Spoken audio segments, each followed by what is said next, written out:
নুরুল হক নূর DUCSU BP দলের প্রধান, দেশের সর্বোচ্চ বিশ্ববিদ্যালয় থেকে ডিগ্রিপ্রাপ্ত একজন নাগরিক। জাতীয় রাজনীতিতে তার ভূমিকা আছে। কেন নুরুল হক নূরকে টার্গেট করে হামলা করা হয়েছে? এর জবাব কি সরকার দিতে পারবে? যারা দায়িত্বে নিয়োজিত ছিলেন, কিছু কিছু তথ্য আমরা পেয়েছি। আপনাদের আমলনামা জনগণের কাছে আছে। বাংলাদেশে আপনারা সুষ্ঠু নির্বাচনের আশ্বাস প্রতিশ্রুতি দিয়েছেন। এইসব ফেসিবাদের দোসরদেরকে প্রশাসনের গুরুত্বপূর্ণ জায়গায় পদায়ন করে দলীয় স্বার্থ সিদ্ধি, দলীয় এজেন্ডা বাস্তবায়নের জন্য নিয়োগ দেবেন। তারাও অতি উৎসাহিত হয়ে আপনাদেরকে খুশি করার জন্য নয়, আগামী নির্বাচনের পূর্বে পরিস্থিতি গোলাটে করে জনগণের ভোটাধিকার আরেকবার তারা কেড়ে নেওয়ার ষড়যন্ত্রে লিপ্ত রয়েছে। এই ধরনের স্বৈরাচারের দোসরদেরকে প্রশাসনে রেখে সুষ্ঠু নির্বাচনকে আশা করা যায়? তাহলে আগামী ফেব্রুয়ারির যে নির্বাচনের ঘোষণা এসেছে, সেই নির্বাচন সরকারের প্রতিশ্রুতি হচ্ছে ইতিহাসের সেরা নির্বাচন ওনারা করবেন। আর ইলেকশন কমিশনের একজন সদস্য কালকে কি বললেন? ইতিহাসের সবচেয়ে ঝুঁকিপূর্ণ নির্বাচন হবে। মাননীয় স্বরাষ্ট্র উপদেষ্টা, আইন শৃঙ্খলা নিয়ন্ত্রণের দায়িত্ব এই মন্ত্রণালয়ের। আপনার এটা শপথবদ্ধ একজন উপদেষ্টা হিসাবে নৈতিক এবং সাংবিধানিক দায়িত্ব দেশের আইন শৃঙ্খলা পরিস্থিতি শান্তিপূর্ণ রাখা।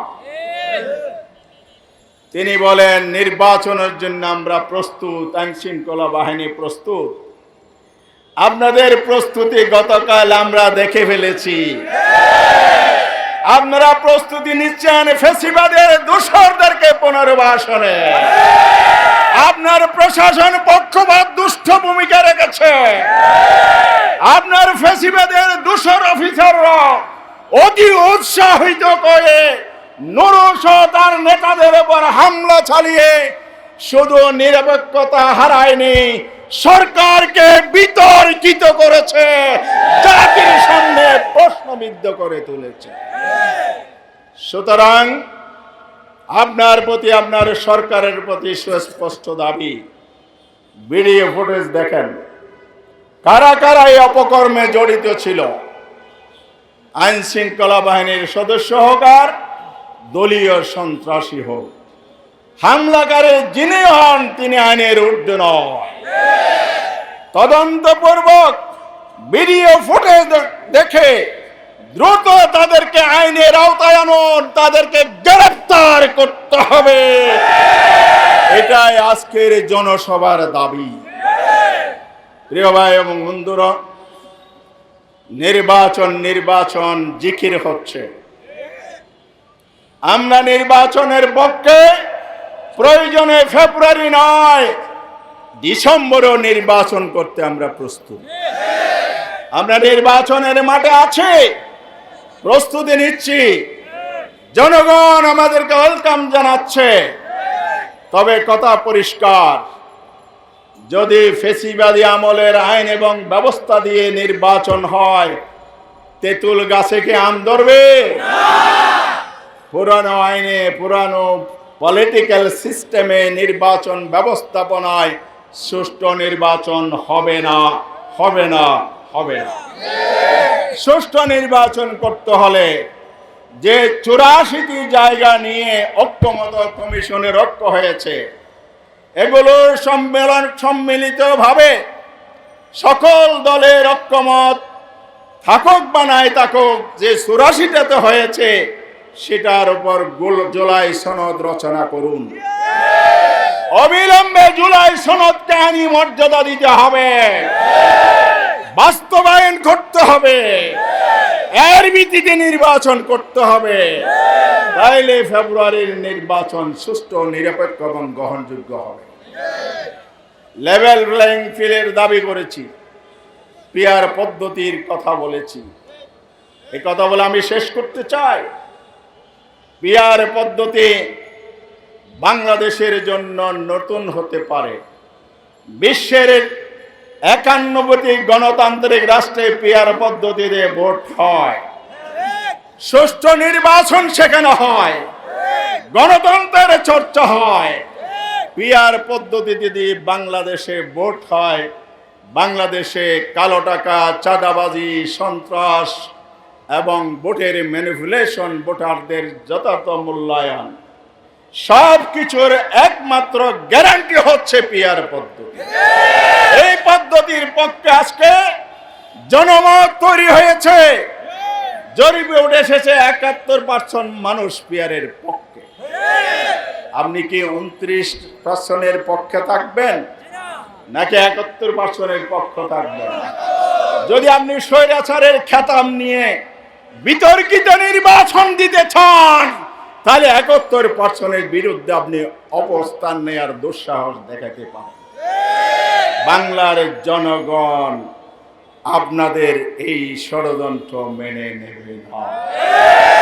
এই জন্য আমরা বলতে চাই, সংবিধানের দোহাই দিচ্ছেন, ইলেকশন কমিশনার কেউ কেউ বলছেন পিআর পদ্ধতি নাকি সংবিধানে নাই।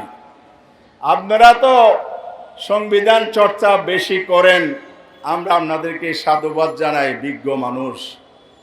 আমি আপনাদেরকে সংবিধান খুলে পড়তে বলবো।